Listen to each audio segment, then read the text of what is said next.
English Martyrs, it's Miss Pugh here. Before I start the word of the week, I just want to say a big thank you for all your lovely messages about our feast day liturgy. It's really great to hear so many of you are watching these and enjoying them.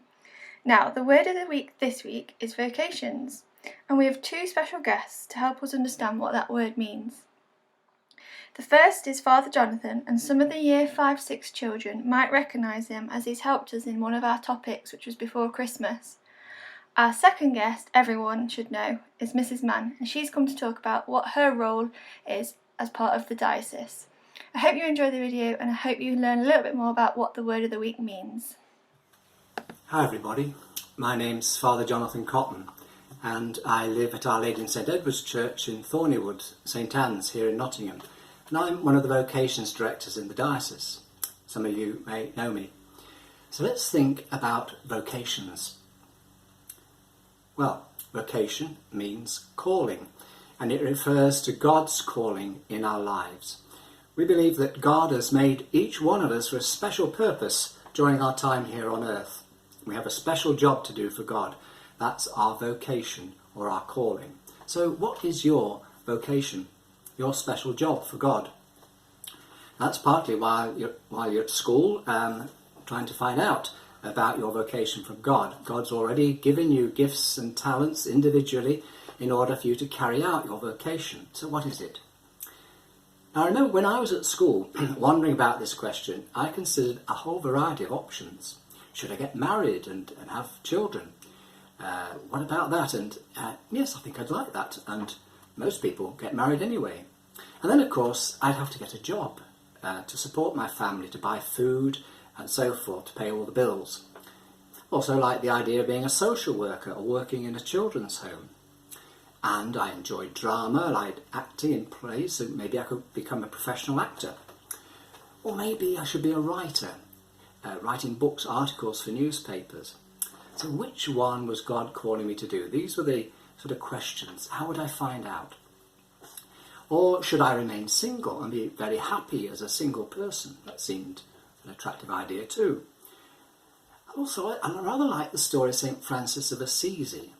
I don't know whether you know it, but I wondered, should I join a religious order that follows the ideal of St Francis of Assisi? And I could join them. Or maybe I could join another religious order living in community, and maybe the Rosminians there in Leicester, and they run schools. In fact, I went to two of their schools, to Gracediew Manor Prep School and to Ratcliffe College in Leicester. And then I thought, well, nearby there's the monks at Mount St Bernard's Abbey. Maybe I could become a monk. And they make very nice beer there, so that was attractive. But then there was one other option, and it kept coming back to me from the time I was 11 up to the time of 18. This idea kept coming back time and time again, and I had to make a decision. And it was the option about being a priest, working in a parish here in the Diocese of Nottingham. So how did I decide what God wanted me to do? Because I'd be happy doing any of those things that I've just mentioned. And I think that I had the gifts and the talents to do any of them. So, well, there were 4 things that really helped me, and I've written them up just behind me here. Prayer, Bible, research, talk. Prayer, Bible, research, talk. So, prayer. Praying, especially listening prayer. This reminds me about prayer. And also receiving Holy Communion, visiting the tabernacle in church, being just there with Jesus for a few moments, quiet reflection. Then there's reading the Bible, stories from the Bible, particularly about vocation. This is a really good Bible. You might have this at school already. You could do with one at home. And just reading those vocation stories there in the Bible just helped me get to understand how God calls. And then thirdly, researching. This is the only thing I could think of about research. Researching, asking loads of questions about these different options. Which should I choose? What looked more attractive? And then finally, talking to wise people. Now, I couldn't get a wise person to stand here, but let's talk. It's good to talk to wise people, particularly people who know something about that option, and see what strikes you, what attracts you. Now, in my case, I love the company of priests, and I liked what I saw them doing. And I thought, well, I could do that, and I think I rather enjoy doing what priests do.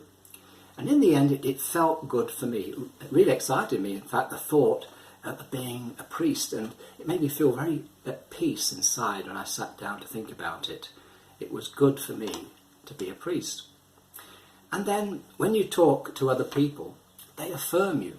Like my friends, other priests, and eventually the bishop, they all said, yep, we think we'll give it a go. See whether you'd be a good priest or not. Well, here I am. Many years later, I'm very happy and fulfilled in my life. So, what is your vocation? You don't have to decide now, but keep an open mind. But get praying, reading the Bible stories, researching, and talk to wise people. And what feels good for you? What helps you feel at peace in your heart? And then get your decision affirmed by the right people. Now, I was very blessed because my mum and dad, my parents said to me, Jonathan, whatever you decide, we'll back you. And so that's what I'd like to say to you. Whatever you decide your vocation is in life, I'll back you. And if you think I can help, then get in touch. Remember, God is calling. Are you listening? Goodbye, God bless. Hi English Martyrs, I'm going to talk to you a little bit today about vocations. As well as being a head teacher, I am also working for the St Ralph Sherwin Catholic Multi-Academy Trust. As well as that, I am also part of the Nottingham Vocations team. And the purpose of the Nottingham Vocations team is to let people know about the church's call to you guys to vocation, and to let people know the ways that they can live God's call to love. God calls each of us to a particular vocation in life. Your vocation is the way God invites you to love and give yourself to others. It's not simply the giving of skills, services and expertise, but the giving of your whole self as a pathway to holiness. The Catholic Church calls us to the vocation of priesthood, religious life, married life or single life. I was called the vocation of marriage, where I give my whole self and my love to my husband David. We can also see people called to love through the work that they do, such as teachers, doctors, nurses, care workers and emergency service workers. At this time during the pandemic, God's call to love can be seen in the key workers putting their love for others ahead of themselves. And we are forever grateful to those who live out their vocation, answering God's call to love. Bye.